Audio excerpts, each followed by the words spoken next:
controversy. Greetings, my friend. All the minions. Sasquatch controversy. Okay, so we're recording now, and it's really nice to be able to finally talk to you, Michael. And I know you're out there in Colorado, and that you've had at least one encounter with a possible Sasquatch that you told me about that I found very interesting, and some other things. So you can just take it off wherever you want. Start with whatever you want to talk to us about. Well, thanks, Michael. Like I said, I do a lot of bow hunting, and the last 10 years I've been teaching myself how to bow hunt in the Elk Mountains around Steamboat Springs. And that kind of entails finding little pocket areas that I can walk because I don't have a four-wheeler. And what I'll do, Michael, is I'll walk them slowly and quietly, day after day, until I know where the game are, I know where they're moving, I know where they're eating, I know where they're bedding, I know where everything's at and what they're doing. Because I'm not that good of a hunter, I have to get real close.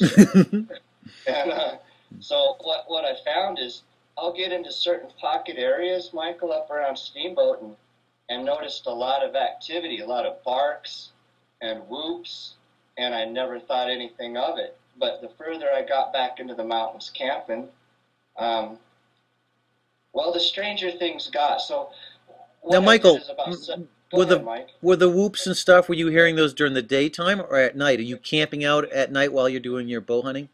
My goodness, Michael, I've heard barks and whoops during the day because I've got too close to them in the woods, and I think they didn't want me wherever I was getting into, because I'll follow elk for a half mile, a mile, and I got close to a big bull elk, a mule deer buck, and a little sow black bear feeding in a pocket, Michael. I've never seen a concentration of animals get together and cohabitate like that. And when I got my little bow out and I was going to shoot the elk, about 10 yards behind me, something barked like a giant 300-pound dog, and I almost pooped my pants. And I turned around and I didn't see anything. Another thing is, you'll be close to these things in Rocky Mountains and you can't even hardly see them. You just kind of have to smell, or you get a distinct feeling that something's not right, because that feeling of something following you is valid if you're a sensitive individual. But I pressed up into a pocket of clear cut on a particular day, and I skipped lunch, and I had my bow, and I really wanted to get me a deer. I really wanted it bad, so I got into some trees, and I'm tired, and I'm clomping around, and I had walked about 3 miles up a closed forest trail into some steep and deep Colorado wilderness. Probably, Maine's different. Colorado's really rocky and dry, and where there's water, there's life. So I got up there, and I saw a beautiful chocolate mule deer. Man, beautiful rack, and the paratrooper picks up in me, and I go chasing after him. But I realized I was tired and I was noisy, so I snuck after his tracks, and I followed him maybe 800 yards. And I'm following his sign. I mean, he's even pooping on the run. When deer get nervous, sometimes they'll poop at a full run, which is great because it makes it easier to follow them. Anyway, I see this thing laying up about the same color. Michael, what I'm talking about is like a Maine chocolate brown moose. It's a distinct color. It's not quite dark black, but it has that chestnutty brown in it, and it's beautiful. And I saw the same color laying on the ground behind 3 pine trees and a couple of quakey trees, and it was laying on its side, like this, like you do when the kid's sleeping. It was laying in not a fetal position, but kind of. And I thought what I did is I found my deer that had bedded down and forgot about me, because it took me 45 minutes to creep up to him. And, man, I put an arrow in my bow. I remember it like it was yesterday, and I pulled that son of a gun back. And I had a Gore-Tex jacket, and the sound of the jacket, me pulling my arrow back, holy smokes, man, this thing sprung up, and it jumped out of them trees, and it took off in a line directly opposite from the path I had traveled in, like it was wanting to get as far away directly opposite me as it could. Holy crap. So I'm looking at it, and I'm thinking it's a black bear, and I'm looking at its ass, and it's got a big ass, and it looks like a square, not like a bear that's round. This thing had a square ass, like a linebacker, you know, when they get those muscles around their hips and stuff. And it just took about 3 huge stretches, like a greyhound dog, because all I can remember seeing is its back legs reaching out in front of its shoulders, and then these paddle-like movements of the arms coming up and grabbing. And what it was doing is it was grabbing trees, and it was grabbing dirt, and it was like flinging it like this as it was running. And hell, I didn't know what to think. As a matter of fact, I wasn't thinking anything except that it wasn't a deer, and there was no way in the world I could shoot it. Not because I recognized it, because it moved so fast, I couldn't actually physically shoot it. I wouldn't have shot it because I couldn't identify it, Michael. But I didn't see any pads on the back of the feet. When bears run, you see I don't know what you call them, Michael, you're a scientist, but they got those pads right here, and then they got the pads on the fingers. Yeah, I think we call them pads. Well, I must be moving up and input. I think so. But anyway, no pads. And have you ever seen that footage, Michael, the guy that scares that ape-looking thing and it runs across a clearing and it's quadrupedal and it's flapping its arms? This thing looked like that, but the one on the film, the body was upright. The one I saw, the body was parallel to the ground, and it was actually reaching like a swimmer would do, kind of a butterfly stroke, and they were offset. I noticed in the 3 times it reached out that both arms couldn't come down at the same time. It had to land one arm, and then it had to land another. And then here come the feet in big sweeping movements. And it made noise like it just sounded like a VW bus cruising through the bush at 30 miles an hour. It gave me the impression that, number one, I can break you like a twig, because every tree it touched, it broke. And not tree per main limb, but whatever it touched, Michael, it was breaking. And then I went and looked at its tracks, because it took me about 10 minutes just to figure out what the hell happened and whether I should even go look. But, Mike, I'm going to be honest with you. I'm an adrenaline junkie, and it turns me on to chase shit like that around.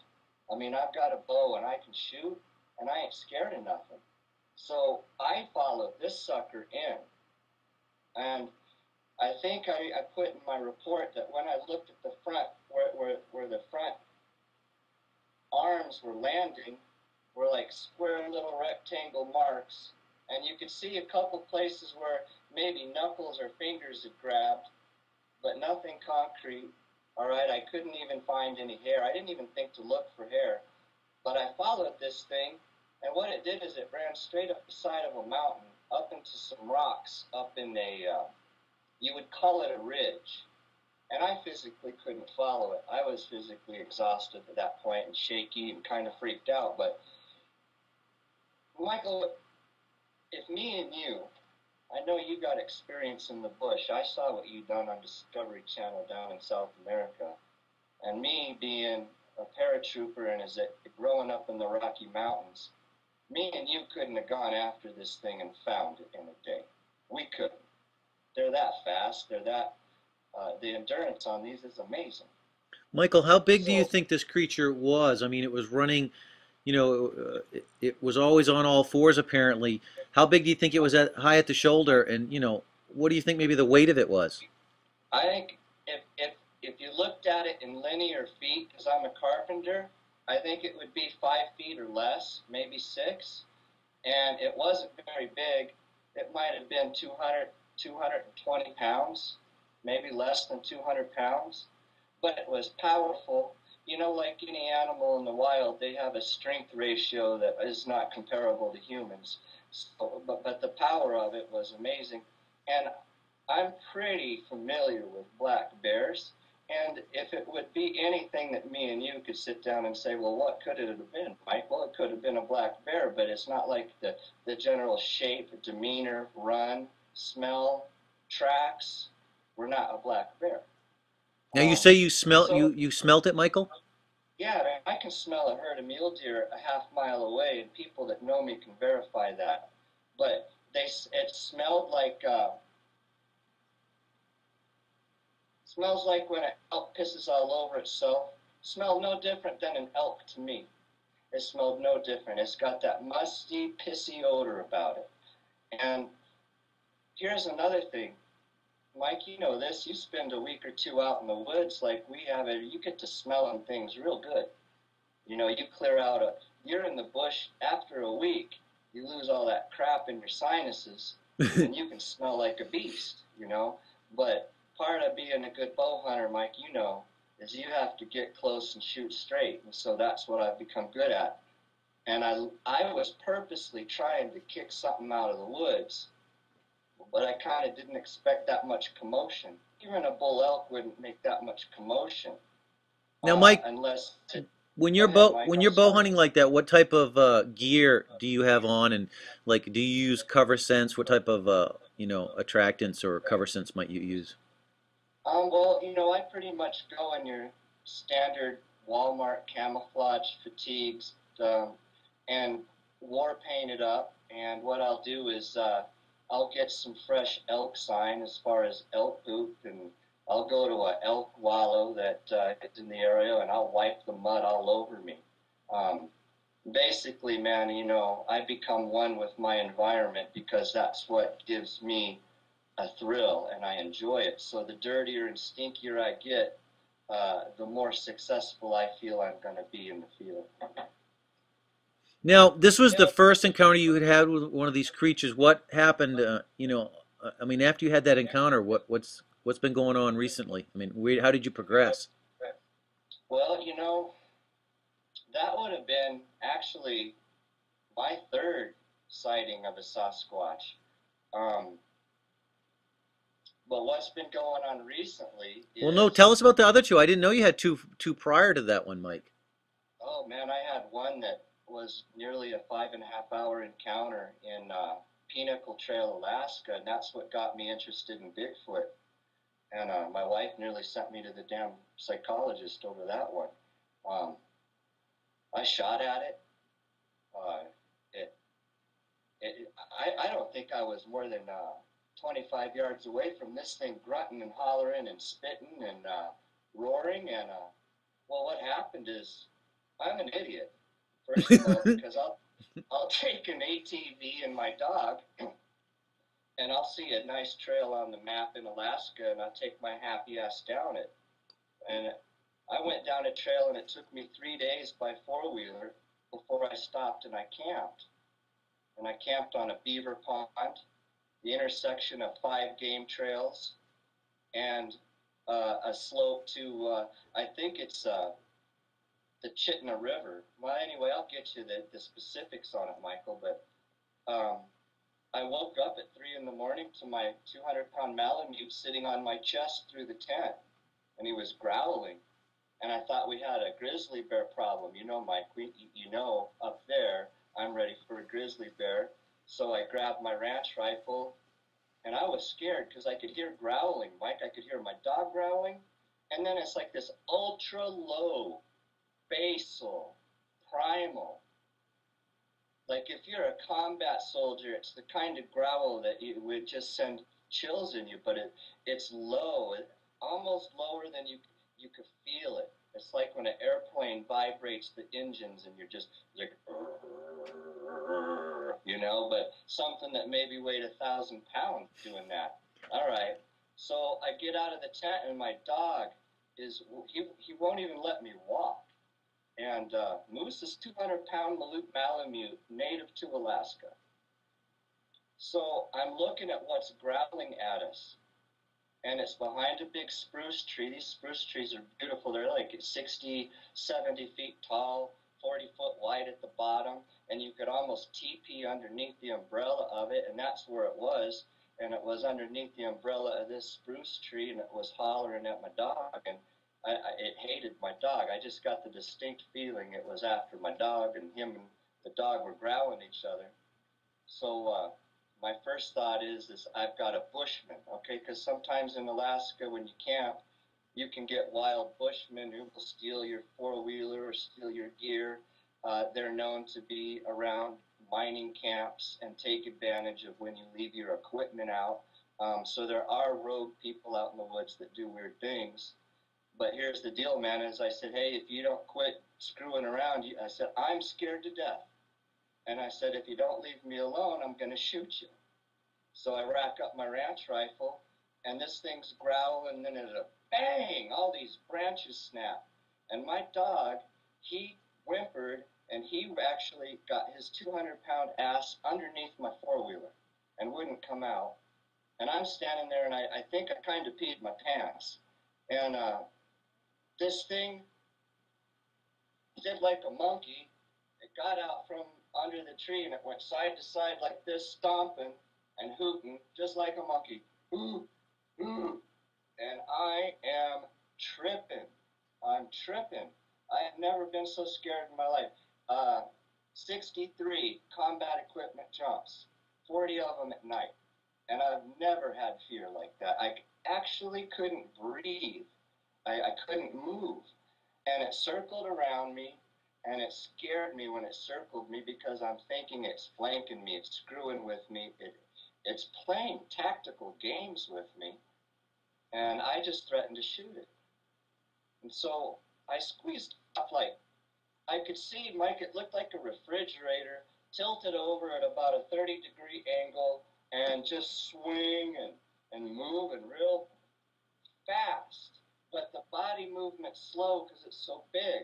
I'm thinking 1,200 pounds, 12 feet tall. And when it was chattering at me, before it ran off, I was looking at its chest and didn't, till I saw it in the silhouette, see that its head was 4 feet taller than I was even thinking where its head should be. So that's how big it was. And then it went to a group of pine trees about, okay, this is where it gets creepy. About 25 feet right behind our fire pit was a group of trees, and it's just hanging out there, and it's breaking branches. And I think I went into a little bit of a shock, because after I shot it, my ears were ringing, the dog's ears were ringing, and it took about 10 minutes for me to mellow out and be able to hear again, and the frickin' thing hadn't moved. The 7.62 by 39 passing right over its head did not get it to leave me alone. And so you weren't shooting to kill it, you were just shooting a warning shot over its head just for it to get out of there, right? Yeah, Michael, because I thought it might be a wild, like I said, a bushman. You know, sometimes you get these crazy son of bitches that are out there, and they'll roll a big hunting party, brother. What they'll do is they'll wait till you go out and drink and get drunk. They'll come in and steal your hunting gear, and away they go. Yeah, but they're not 1,200 pounds. No, sir, and they're not 33 miles into the interior of Alaska like I was on a four-wheeler. I was on an old gold mining trail is what it was, Mike. I was gold mining. That's what I was doing, Mike. I had no freaking interest in Bigfoot at that point. Had never even really considered it. And that's why I didn't shoot it, because it didn't categorize in my mind as an animal that I could quantify as being, I'm a Christian. I can't just shoot things, man. And I thought it might have been a man. I really do. I still to this day think it could have been. My whole view on these damn things is they're half ancient man and they're half pure animal. And Mike, all right, I shot at it twice. It didn't leave me alone. After my ears cleared out, it's back there breaking branches, and you can hear it stomping and growling, and it would chatter its teeth. That was just too much. And that's when I could see its silhouette, the head, and I put like 6 rounds right here. Boom, boom, boom, boom, boom, boom. Then the thing freaked out. Then it tore up everything it could get. It just tore every tree and screaming and yelling, and it took off running like a man at an angle like that. And it ran about a half mile. I got a picture I will show you of the camp I took the night this happened. Quarter mile down to the beaver ponds, splashed all the way across. It didn't run around the beaver pond, brother. It ran through the beaver pond, and it sounded like the Denver Bronco football team running, doing aquatic aerobics, dude. It was crazy. And then it got out of the water, and I can show you pictures, ran straight the side up of a pass, about 1,000 vertical feet at about an angle like that, down into the big river basin. And the big river basin is no man's land. I couldn't cross it on a four-wheeler. It is bush country where you fly in by plane. So, and you know, even now, I don't know what to tell you about that. I don't know what to tell you. Maybe I should have shot the damn thing. So, you know what? I actually think I might have should have shot the damn thing, so I knew what the hell it was, because we would probably have. That's the big crux, Michael, is when you see him, you don't know whether to shoot it or not. That's the weird thing about it. Yeah, other people have reported that too, Michael. You know. You still there, Mike? Still there, Mike? Yeah, buddy, I'm here. Yeah, other people have reported, you know, looking at these things through a scope, and, you know, they either can't figure out what it is or it looks so human. I don't know, boy. If something was 12 feet tall, that sounds that sounds terrifying. It was a year before I went back out into the woods. It was a full year, and okay, the only reason I didn't consult a psychologist is because I came to terms that it does exist. And when I came to terms with it does exist, I don't care what people say, because, Michael, here's the deal with me. I'm a real hard bastard to get along with, man, and I don't have many friends on my Facebook page, because my view is until you have walked a mile in my shoes and spent as many years in the bush as I have, I don't care for your opinion, because you weren't there. And that has led me down a very lonely road, but I'm the kind of guy that can take somebody out and show them at least evidence, because these creatures are not mystical. They're not interdimensional. I could shoot one right in the balls this summer if that's what the drive or focus of a mission was. If you had SEAL Team 6 or a bunch of hungry paratroopers, you could haul a Bigfoot off a mountain quickly. Why they don't do it, Michael, I don't know. But you see a lot of activity with the Bureau of Land Management, Department of Interior, up in our mountains in these areas. Michael, who knows what they're doing with them? I mean, who knows what sort of interaction our federal government is having with these animals? But I know there's something going on. Colorado's not that large, you can't figure shit out. So you think the government knows about the Sasquatch? Some people think there's a conspiracy that the government, you know, is keeping them under wraps. You know, if they're keeping them under wraps, it's only to serve the purpose of not scaring everybody out of the woods. And, you know, maybe they're trying to my thought on that, Michael, would be some sort of limited management, some sort of limited husbandry, animal husbandry. If you think about what the Department of Agriculture is scoped to do, it is in essence to provide some sort of management for natural resources. Maybe they look at Bigfoot as just an animal commodity that has to be, my sincere impression is, separated from the public. There's a reason these frickin' things don't hang out with us and have dinner with us, because they might eat your kid. Right. You know. But Michael, don't you think that, you know, if the government knew about that would leak out? You know, game wardens and biologists and stuff would tell somebody. It does leak out, Michael, but, you know, when you get to the point in your investigations like I do, you see everything and believe nothing. I mean, I only believe what I see going on in Colorado. And I have spent so many years in certain areas that I probably know as much about them as the rangers that work them. And what I see is areas of high Sasquatch activity that I have documented on CBIG through photos, however half-assed they may be. You know, I'm just a punk. I'm an outdoorsman. I'm not a researcher per se.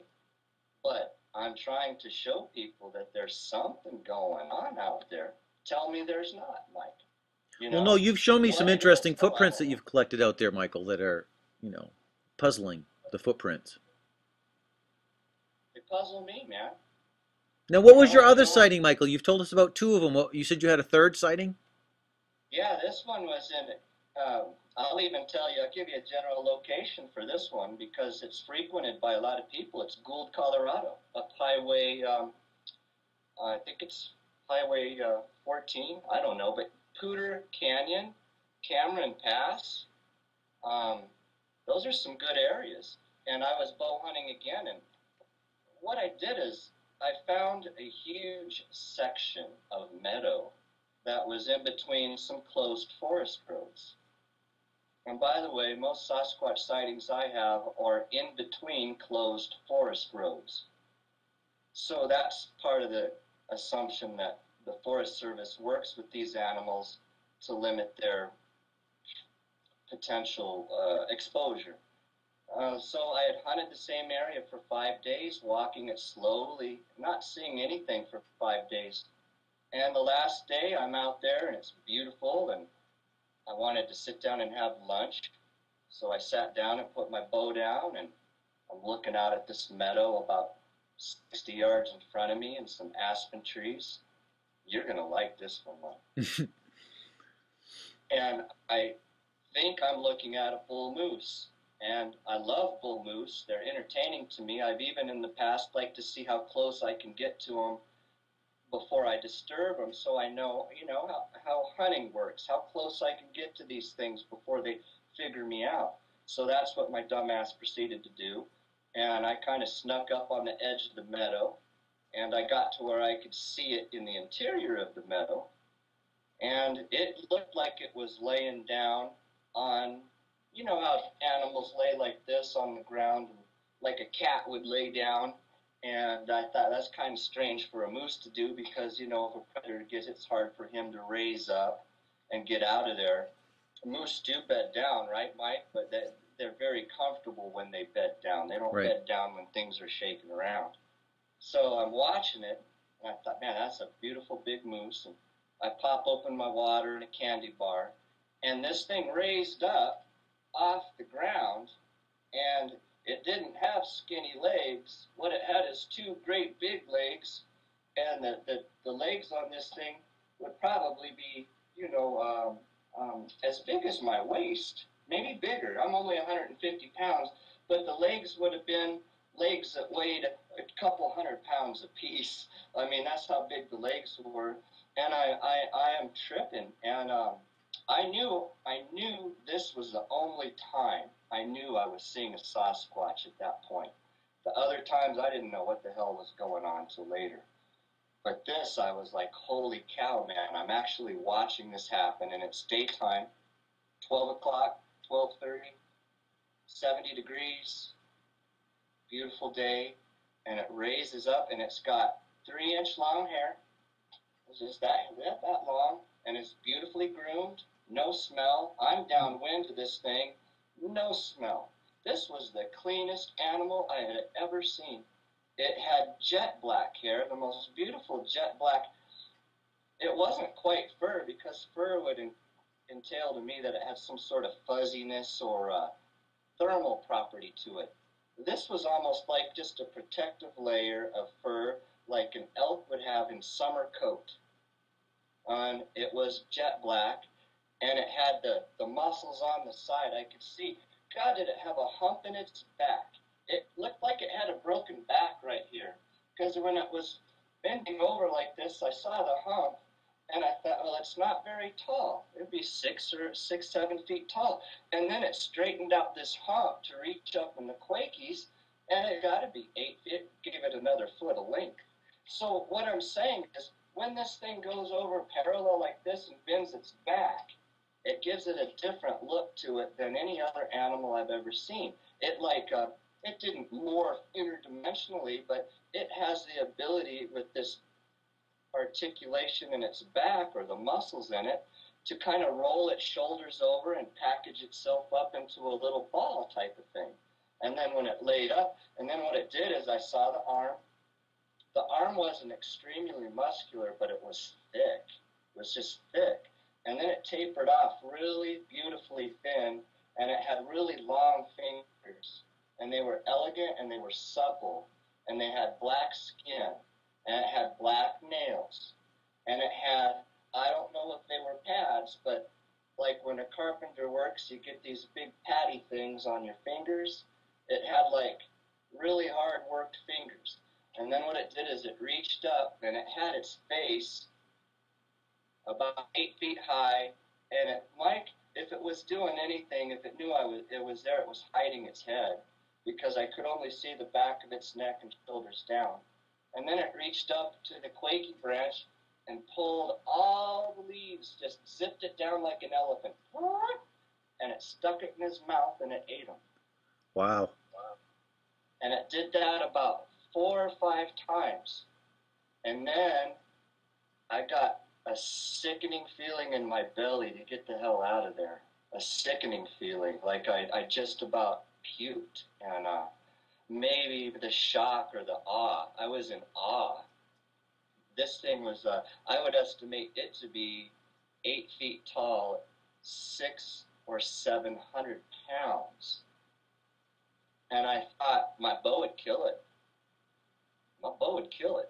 Would kill it. But I knew I was looking at Bigfoot. I mean, it looks like a Bigfoot.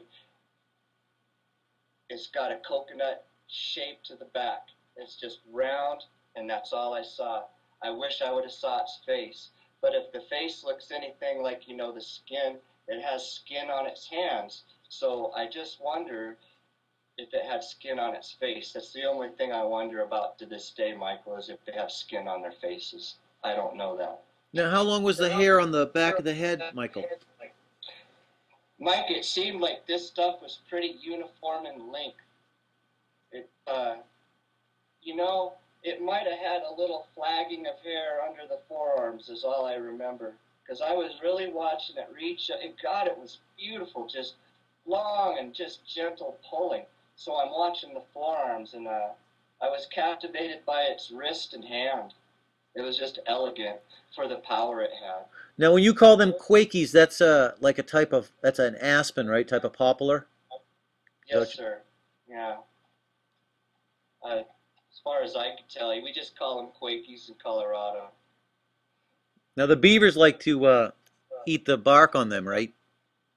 Yeah, and you'll find a lot of the beaver ponds built out of them, Mike, you know. They'll take them down, and they seem to, you know. Another thing is now that I think about it, 2 of the 3 encounters I've had were either beaver ponds or ponds next to the sighting, Mike. Just like you're saying about water, I think maybe you're right about fish, but I found in the Rocky Mountains here up the Cooter Canyon, Michael, in a ravine, a very steep sloped ravine with a very, very unforgiving grade where 6 elk were funneled down it.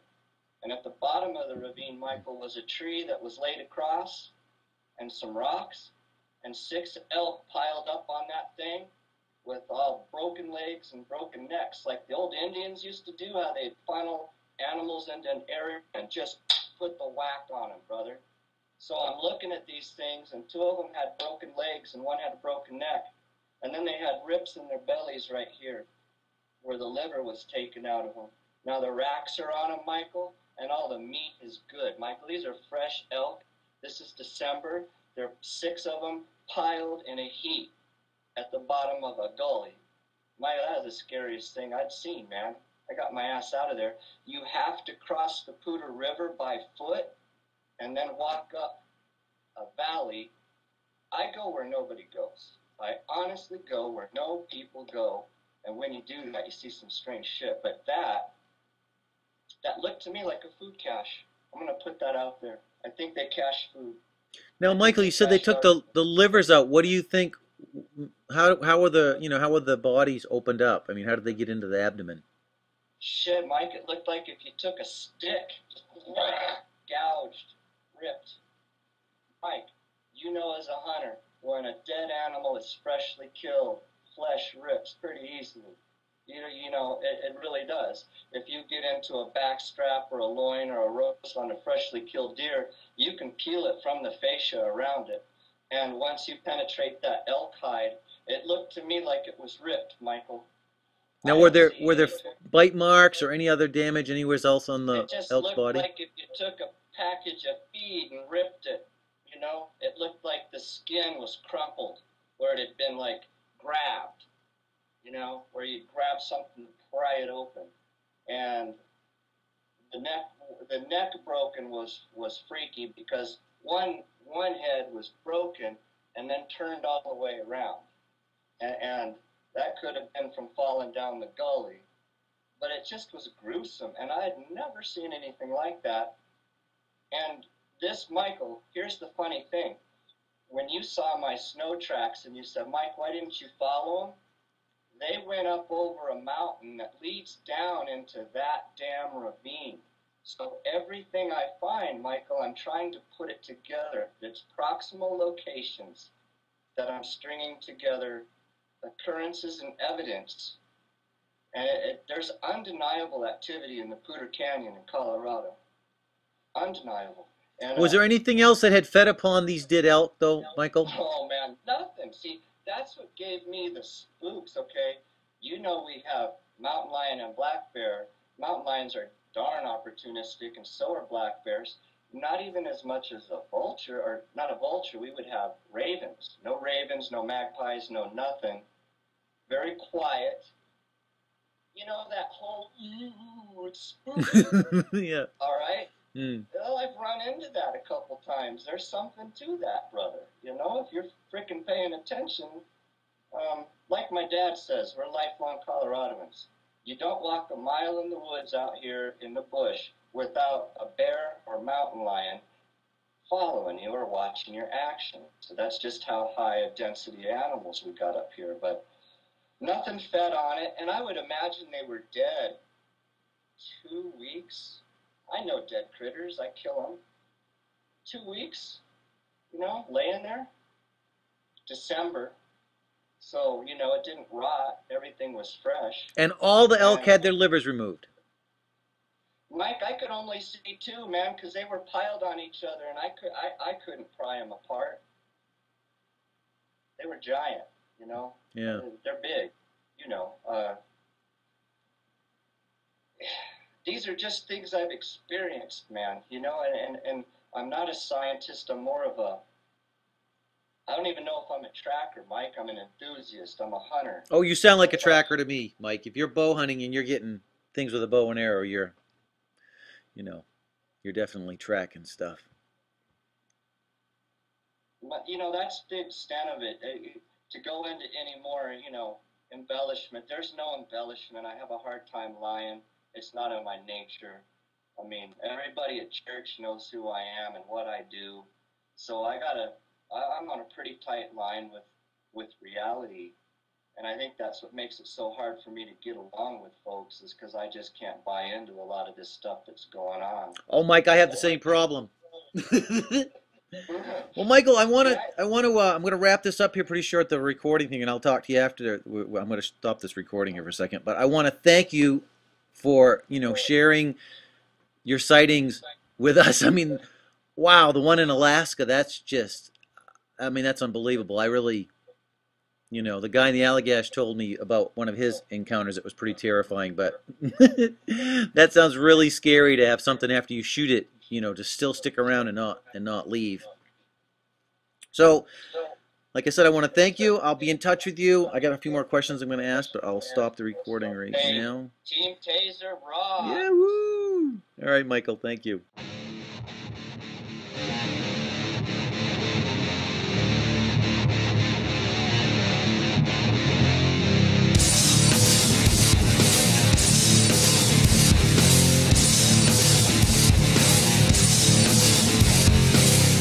Punching these hands, return me to the place where good men feel.